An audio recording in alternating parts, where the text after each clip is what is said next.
Merci d'être avec nous pour cette séquence où on va mettre sur la table. Parce que, donc, Michel Fricou, au début, c'était un plan 100% très haut débit. Il y a un petit glissement sémantique, 100% fibre. On l'entend maintenant, c'est calé. Et puis, on ne va pas revenir en arrière parce que les gens, si on leur a promis de la fibre, est-ce qu'ils vont. Déjà, ils ne voulaient pas forcément renoncer à leur cuivre, mais derrière, on est un peu dans la pince. Alors, est-ce que ce raisonnement par la technologie, il est le bon, ou est-ce que c'est le raisonnement par le débit? Et puis, on verra avec Denis Tessier comment ça se passe sur le marché entreprise. Parce que je rappelle que le plan France très haut débit s'inscrivait dans une loi de modernisation de l'économie, à la base, quand même. Hein? Donc, Michel Fricou, de votre côté, 100% fibre ou 100% très haut débit, vous avez déjà choisi? Ah ben nous, au début, dès le début d'ailleurs, on a choisi la fibre, sauf qu'on n'était pas tout à fait certain qu'on pouvait le faire partout. Donc, historiquement, on a commencé, dès l'origine, à proposer de la fibre partout, pour tous, et sans passage par une technologie de transition. Désolé, mes chers voisins. Mais au début, quand même, nous avions proposé une offre par satellite, mais qui était supposée être temporaire pour quelques ménages très isolés, planifiée tardivement, parce que le calendrier initial prévoyait notre déploiement jusqu'en décembre 2030. Et puis on a rapidement abandonné, d'une part parce que la réalité du terrain montrait qu'elle n'était pas une alternative totalement fiable, dès lors que de nombreux particuliers et entreprises ne parvenaient pas par satellite à une connexion à l'époque digne de ce nom. J'espère que ça a fait des progrès. Et d'autre part, nous avons pris en 2019 une décision forte, importante, qui était d'accélérer le déploiement du réseau pour l'achever à la fin de l'année 2023, donc, théoriquement dans les mois qui viennent. C'est donc vraiment un choix absolument assumé d'un véritable droit à la fibre pour tout ce que nous avons fait dans le département du Calvados.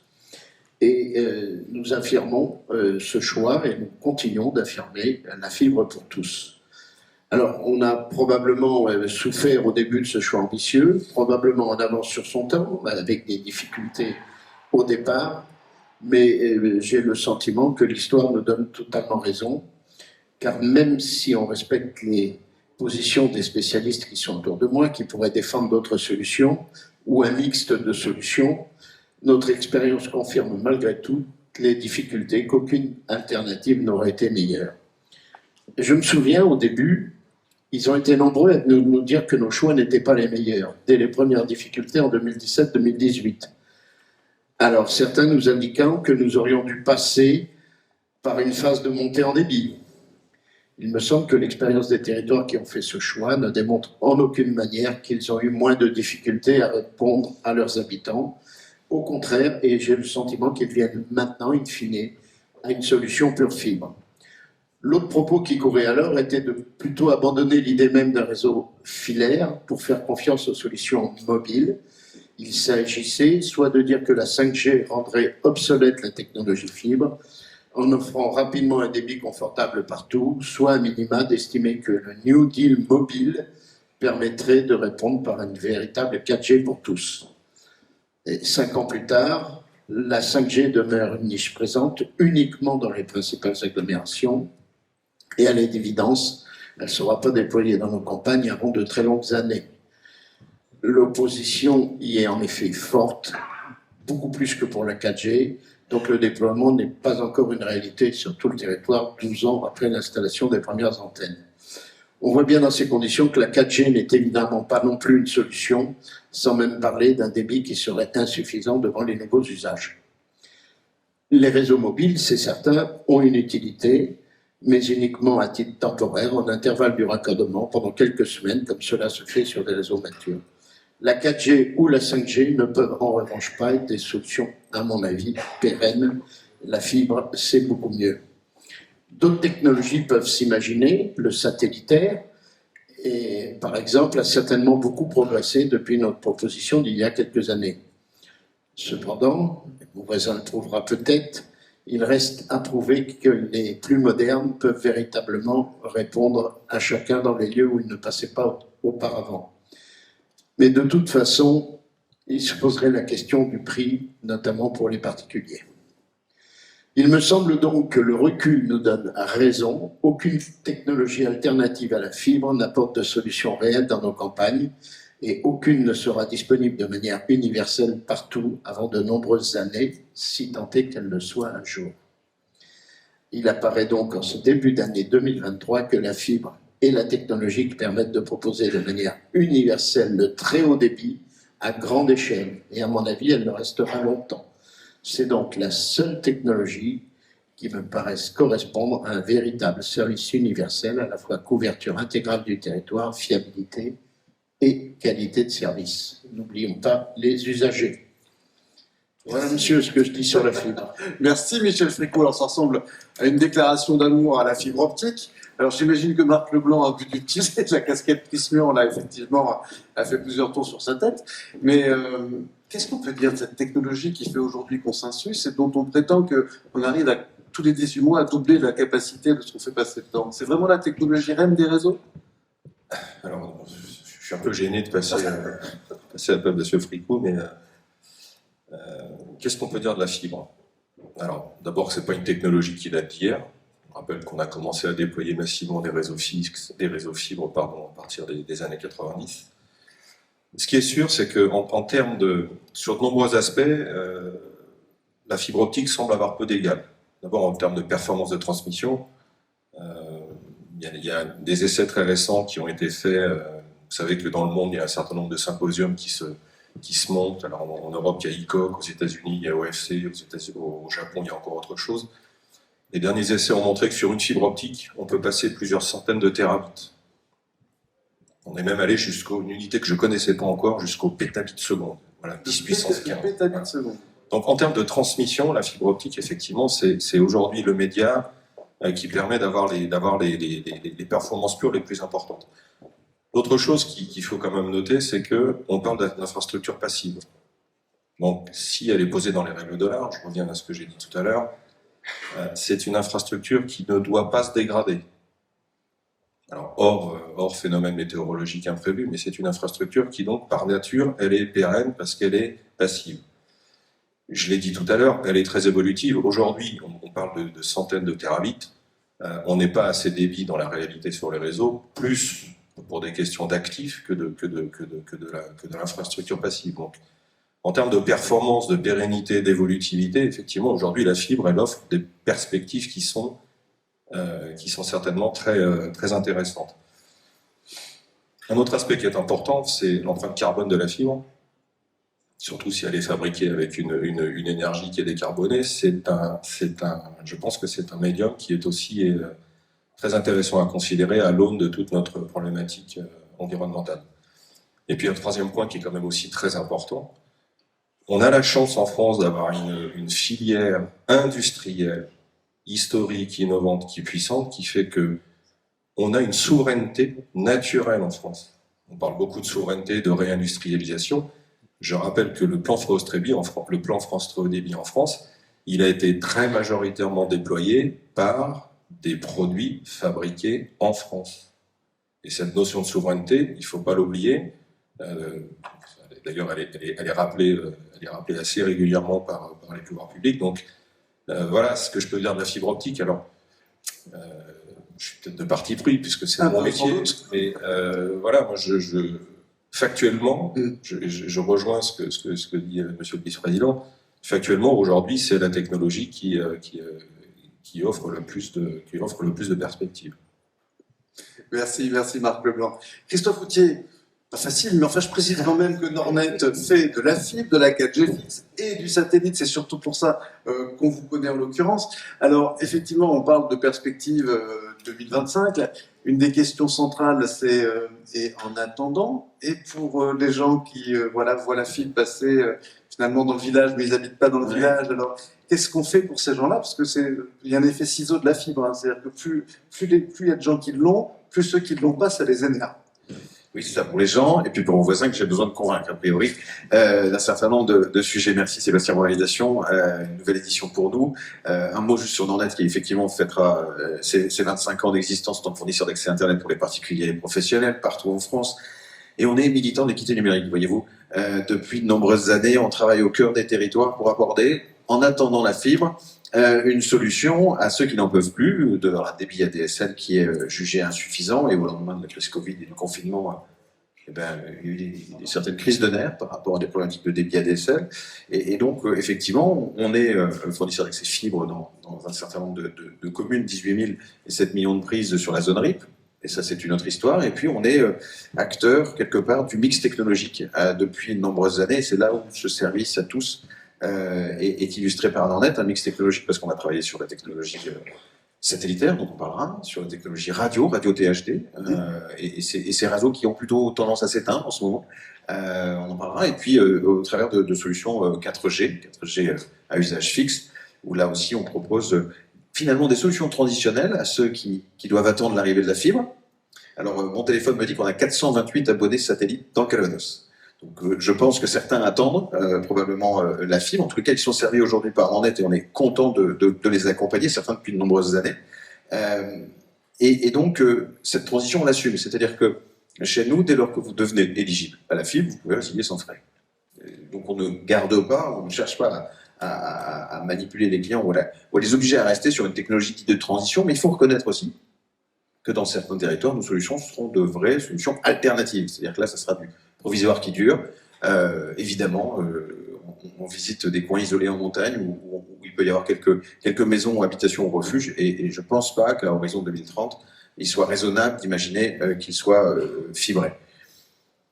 Et puis, ces technologies, radio et satellite, elles sont de réelles solutions en matière de solutions de secours, ou en tout cas de résilience des accès sur le terrain. Alors, on partage notre actualité souvent, et par rapport à cette problématique de service haut débit et très haut débit pour tous, c'était finalement il y a 1 an, on lançait aux États généraux des RIP une nouvelle offre d'accès Internet par la 4G à usage fixe, avec une spécificité, c'est qu'elle reposait sur une antenne extérieure. On installe une antenne à l'extérieur de l'habitation, on capte la 4G qui est dans la cour ou dans le jardin, puis on fait rentrer l'Internet très haut débit jusqu'à une box et on la diffuse.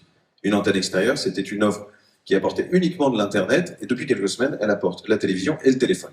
Ce qui est important en ruralité, d'avoir une ligne de téléphone fixe, compatible évidemment avec la portabilité, pour conserver son numéro favori auquel on est attaché, mais aussi la portabilité et la compatibilité avec les numéros d'urgence. Parce que quand on appelle la caserne des pompiers et qu'on est dans ce beau département, mais c'est pas celle de Marseille qui sonne, c'est plutôt celle du village voisin. Donc ça, c'est très important. Et c'est une évolution. En tous les cas, pour nous, accompagner ces administrés qui attendent un meilleur débit, et qui voient, pour créer par exemple en la 4G, à usage fixe, une solution, maintenant ils ont de l'Internet, du téléphone, de la télévision, et puis les débits sont liés à ceux de la 4G, évidemment. Il n'y a pas forcément d'équité de débit autour de la 4G, ça je vous rejoins. À certains endroits on aura X, à d'autres endroits on aura Y, le Y pouvant être de 150 à 300 mégas, ce qui est quand même intéressant, mais il peut y avoir une variation des débits selon la localisation du client. Ces solutions 4G, elles apportent finalement aussi une solution à ceux qui ont besoin d'une latence très faible, parce que ces réseaux 4G filaires terrestres, on va dire, ont une latence qui autorise le jeu en réseau ou le trading. Ce qui me permet de dire qu'on assume que le trading ou le jeu en réseau ne peut pas aujourd'hui se faire au travers des solutions satellites géostationnaires qu'on déploie. Mais pour autant, notre activité de fournisseur d'accès Internet par satellite a été aussi très riche cette année, du moins depuis la dernière édition des EGRI. Clairement, là on fête les 2 ans de l'offre Neosat. Quasiment jour pour jour, Nordnet lançait l'offre Neosat, l'Internet très haut débit par satellite, qui offre aujourd'hui encore des débits de 100 mégas en réception, qui permet d'avoir de l'Internet et du téléphone, et qui repose, ça je pense que c'est important de l'avoir en tête, sur un réseau et un satellite fruit de l'expertise de l'équipe de France du satellite. En tout cas, le Cocorico est lancé. Ce réseau sur lequel s'appuie Neosat a été constitué par un satellite commandé par Eutelsat. Le satellite s'appelle Connect. Ce satellite, il a été construit par Telesat Via Space, il a été lancé par Arianespace, et nous l'utilisons, nous, Nordnet filiale d'Orange, depuis mars 2021 pour apporter du très haut débit partout, tout de suite, à ceux qui en ont le plus besoin. Cette actualité, elle va encore évoluer, parce que, j'allais dire, un nouveau satellite, là aussi de Telsat, est en train de se positionner actuellement en orbite. Il a été lancé le 7 septembre dernier. Il s'appelle ce satellite le satellite Connect VHTS. Et nous pourrons l'utiliser d'ici la fin de l'année pour accompagner le développement des usages de nos clients, leur offrir certainement des débits supérieurs à 150 mégas en voie montante, et puis finalement assurer un accompagnement des usages en attendant, effectivement, qu'il soit servi par la fibre. On salue au passage un certain nombre d'actions de l'État et des collectivités locales qui ont marqué l'année 2022. Hein. Je rappelle que, on les remercie, la NCT a mis en place un dispositif de cohésion numérique des territoires pour aider au raccordement des clients les plus isolés qui auraient recours aux satellites, les aider financièrement. Et bien, l'aide a simplement été doublée l'année dernière, ce qui fait qu'aujourd'hui, quelqu'un qui réside dans l'une des 28 000 communes sélectionnées par l'État et qui ne dispose pas d'un débit supérieur à 8 mégas par les réseaux filaires peut prétendre à une aide qui va lui faire, j'allais dire, cadeau complètement du kit de connexion d'Eutelsat. Ça veut dire qu'aujourd'hui, le coût de raccordement satellite, ça peut être 0 € pris en charge, et on les remercie par ces subventions d'État. Pour l'administrer, c'est donc abordable. Vous allez me dire, mais l'installation. Mais oui, mais l'installation, aujourd'hui, le constat, c'est qu'il y a à peu près 60% des clients qui l'installent eux-mêmes. Et on pourra vous faire des démonstrations si ça vous intéresse. Mais le plus difficile, c'est de faire 4 trous dans le mur et que ça tienne, parce que la parabole est fixée. Elle pointe toujours le sud, parce que c'est des satellites géostationnaires, elle pointe toujours le sud, elle ne bouge pas, elle est fixée à 2 mètres de haut, 2 mètres 50 de haut. Le plus compliqué, c'est de faire 4 trous dans le mur et que ça tienne. Pour autant, il y a une partie de la population qui a besoin d'un service de pause, et c'est ce qu'on assure également. Et on est très heureux d'avoir, l'an dernier, pu le citer déjà, mais le département de la Manche, qui a décidé d'accompagner certains des administrés en finançant le reste à charge pour le service pause pour leurs administrés. Et puis la région PACA, qui a décidé de le mettre en place pour 493 communes, il y a à peu près 3 mois de cela. Donc les collectivités locales s'engagent pour, là aussi, accompagner leurs administrés les plus isolés et gommer l'ensemble des freins de raccordement à cette technologie satellitaire qui va beaucoup évoluer encore dans les mois à venir avec ce nouveau satellite. Et plus que jamais, je veux dire, les équipes sont au quotidien ancrées dans les territoires pour aider vos administrés en retrouvant une solution en attendant. Bon, quelquefois, ça peut être du instant qui dure, mais en attendant, nous sommes là et ravis d'être là. Et notamment dans le monde agricole aussi, qui est souvent stratégique pour les territoires ruraux, puisque les agriculteurs façonnent nos territoires ruraux. Ils font vivre nos territoires et ils sont dotés d'un nombre d'équipements connectés impressionnant. Croissant. J'allais dire, le robot de traite en passant par le méthaniseur, les panneaux photovoltaïques, tout ça c'est connecté à l'Internet, y compris maintenant les équipements et divers tracteurs. Merci Christophe Gauthier, merci beaucoup. On parle des exploitations agricoles qui sont des entreprises et on se rappelle, parce qu'aujourd'hui on mélange les chiffres de locaux raccordables, est-ce que c'est des foyers, est-ce que c'est des entreprises, finalement on ne fait plus trop le distinguo, alors qu'au début de l'aventure il y avait quand même l'idée d'augmenter la compétitivité des entreprises françaises grâce au très haut débit. Que reste-t-il de cette ambition? On a voulu poser la question à Denis Tessier, directeur marketing de Covage, qui est spécialiste de la fibre aux entreprises. Donc, comment ça se passe? Quelle est l'acceptation, l'appropriation de la fibre dans le monde des entreprises? Merci beaucoup et merci tout d'abord au président du département du Calvados et au président de Kurt Klosterfleury de nous accueillir ici aujourd'hui pour ces EGRIP. Covage participe depuis de nombreuses années, depuis le début aux EGRIP et nous sommes ravis d'être encore ici aujourd'hui, ravis d'être ici aujourd'hui avec Covage qui appartient désormais au groupe Altitude et qui est en effet aujourd'hui l'entité au sein du groupe Altitude dédiée à la commercialisation des offres de gros pour les entreprises et pour les opérateurs de services qui adressent ce marché des entreprises. Alors, on entend parler beaucoup depuis ce matin de couverture fibre, on entend beaucoup parler de raccordement des usagers, de grand public. Bien entendu, c'est un sujet qui est extrêmement important, mais c'est vrai qu'on n'a pas encore entendu parler des entreprises. Et pourtant, l'historique de Covage, l'historique des EGRIP, l'historique du Calvados aussi, et du déploiement de ces réseaux fibres, c'était de couvrir les entreprises en France et d'apporter une solution de connectivité pour développer l'activité économique autour de la fibre pour les entreprises. Aujourd'hui, Covage est un acteur qui permet à l'ensemble des opérateurs de services d'accéder à des solutions fibres sur une grande partie du territoire. Nous couvrons aujourd'hui presque 60% des entreprises françaises au travers de nos solutions fibres.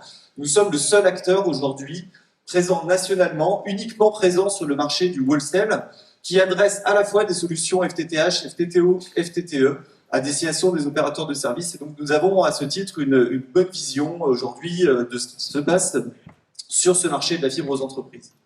Alors peut-être pour vous donner quelques mots sur ce que nous pouvons constater aujourd'hui, et notamment grâce à un sondage que nous effectuons désormais depuis 3 ans, en partenariat avec Infranum, que je remercie aussi également. Sondage qui est réalisé par l'IFOP auprès d'un panel de 800 entreprises françaises représentatives du marché de ces entreprises françaises.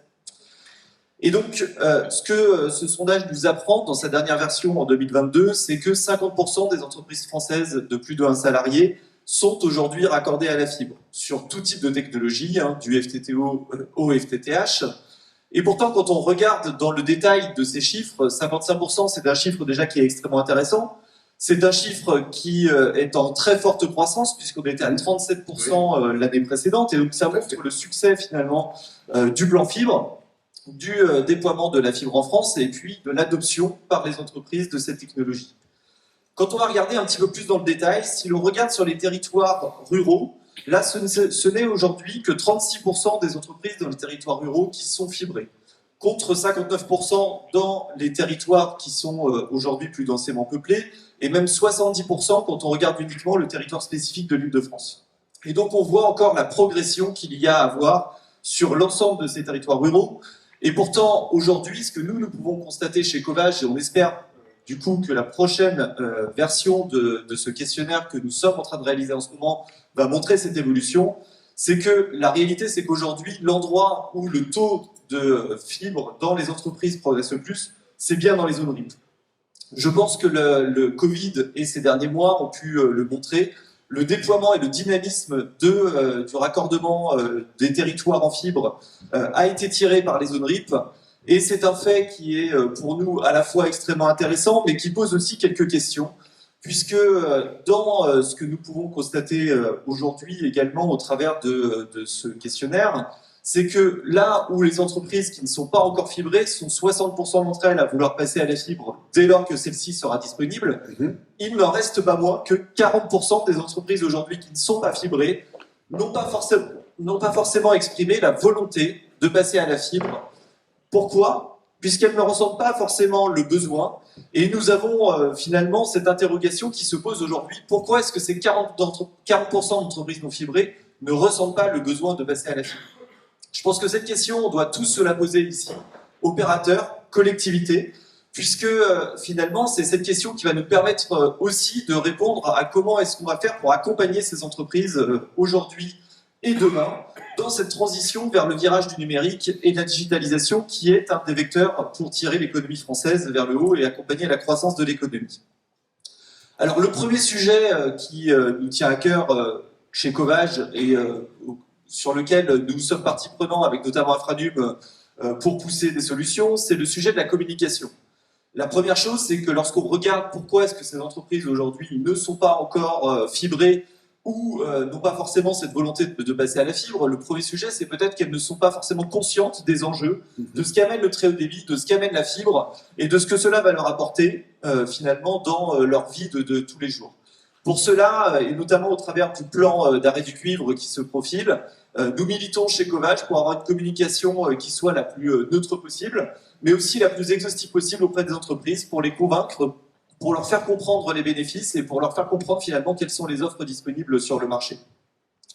D'ailleurs, chose notable et intéressante, puisqu'on a parlé tout à l'heure de l'arrêt du cuivre, on en reparlera dans la table ronde qui suit, nous avons été chez Covage confrontés dans les premières expérimentations de l'arrêt du cuivre, notamment là, sur les 7 communes pilotes qui se terminent là dans quelques jours, à certains de nos clients, qui sont encore aujourd'hui d'ailleurs raccordés avec des solutions DSL, alors pourtant que la fibre s'arrête, que le DSL s'arrête techniquement dans quelques jours. Et nous pouvons constater au travers de cette expérimentation que finalement la communication vers l'entreprise finale est un enjeu majeur. Il est extrêmement compliqué aujourd'hui de toucher 100% des entreprises pour leur expliquer finalement tout ce qu'il se passe sur le marché, pour leur expliquer le principe de la fin du cuivre et pour leur expliquer les enjeux qui arrivent avec la fibre.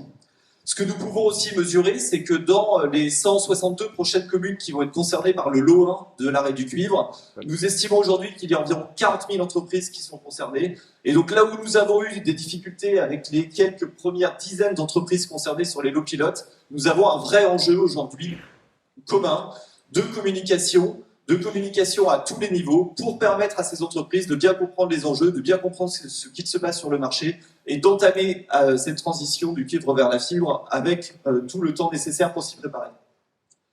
Le deuxième sujet qui nous tient à cœur côté Covage, c'est le sujet de la complétude.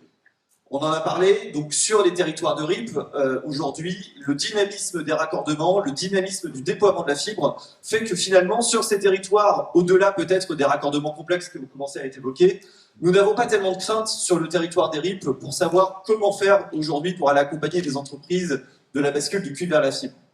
Là où nous avons quelques questions, là où nous constatons des difficultés aujourd'hui, c'est finalement dans les zones très denses et dans les zones AMI, puisque dans ces zones, nous avons vu ralentir le rythme du déploiement et nous avons vu également que des poches entières aujourd'hui d'entreprises, y compris dans les zones les plus denses en France et y compris dans les zones AMI, ne sont pas encore raccordées à la fibre, ne sont pas encore raccordables à la fibre et nous n'avons pas de solution à leur proposer malgré les demandes insistantes de ces entreprises qui, tout comme les salariés, tout comme les particuliers, se demandent pourquoi est-ce que leurs voisins est éligible et elles ne le sont pas. Et pourquoi ils ne déménageraient pas leur entreprise à la campagne? Alors, c'est en effet une très bonne question et c'est peut-être une solution et certains territoires. Et ça, je dis rien. Pardon. Alors, c'était en effet une très bonne remarque. Je ne pense pas aujourd'hui que toutes les entreprises soient prêtes à déménager à la campagne. Mais en revanche, nous militons aujourd'hui pour trouver des solutions pour faire en sorte que dans les zones, y compris très denses, dans les zones AMI, mais aussi dans les zones de RIP, finalement, nous ayons des solutions permettant de raccorder l'ensemble des entreprises et l'ensemble des particuliers, bien entendu, à la fibre optique. Alors pourquoi finalement se dire raccorder l'ensemble des entreprises à la fibre optique? C'est vrai que c'est une question, c'est la question qui est posée dans cette table ronde. Ce que nous pouvons constater, en tout cas, et notre vision aujourd'hui du marché, c'est que la fibre optique est aujourd'hui la seule technologie qui va permettre, dans le temps, d'accompagner les entreprises françaises sur la digitalisation et sur la croissance de l'économie et l'accompagnement de l'ensemble des nouveaux usages. On a vu aujourd'hui la plupart des grandes entreprises se tourner vers la fibre. On voit une explosion avec l'arrivée du FTTH depuis quelques mois et quelques années maintenant, du FTTH Pro pour les entreprises françaises. Et quand je parle du FTTH Pro, c'est réellement de solutions pro adaptées aux besoins des entreprises. Et ça, c'est un point qui est extrêmement important, c'est que dans le cadre du segment des entreprises, il n'y a pas une solution fibre. Là où dans le cadre des particuliers, finalement, on va retrouver des offres qui sont toutes très similaires les unes des autres, et c'est plutôt le sujet des usages qui va démarquer finalement un opérateur d'un autre. Aujourd'hui, dans le secteur des entreprises, nous constatons qu'il y a une réelle hétérogénéité des attentes de l'ensemble des entreprises françaises. On va retrouver des entreprises, et d'ailleurs ce n'est pas un sujet de taille uniquement, hein, c'est vraiment un sujet d'usage, des entreprises qui vont avoir besoin de solutions dédiées, extrêmement performantes, avec des GTR 4 heures, avec des niveaux de sécurisation extrêmement importants, puisqu'elles ne peuvent pas se permettre aujourd'hui d'être coupées, puisque les télécoms sont devenus le cœur du moteur qui leur permet de continuer leur activité. De l'autre bout de la chaîne, on va retrouver des entreprises qui ont besoin surtout de débit, mais qui ont aussi besoin d'accompagnement, que seuls les opérateurs réellement partie prenante sur le secteur des télécoms d'entreprise sont capables de leur apporter, avec des solutions également de disponibilité de GTR, y compris sur des segments FTTH. Et c'est bien sur l'hétérogénéité de ces besoins des entreprises françaises que va se faire le choix des technologies de demain. C'est aussi grâce à l'ensemble des acteurs qui militent sur ce segment des entreprises, c'est l'ensemble des opérateurs de services aujourd'hui qui accompagnent ces entreprises françaises, qui sont capables de leur apporter des solutions diverses et variées, sur mesure, pour accompagner chacun des besoins. Et c'est dans cette dimension, finalement, que nous allons pouvoir accompagner l'ensemble des entreprises. Ce dont nous sommes convaincus, finalement, pour terminer et pour conclure cette prise de parole, c'est que la fibre est le seul vecteur aujourd'hui capable d'accompagner les usages des entreprises françaises dans le temps.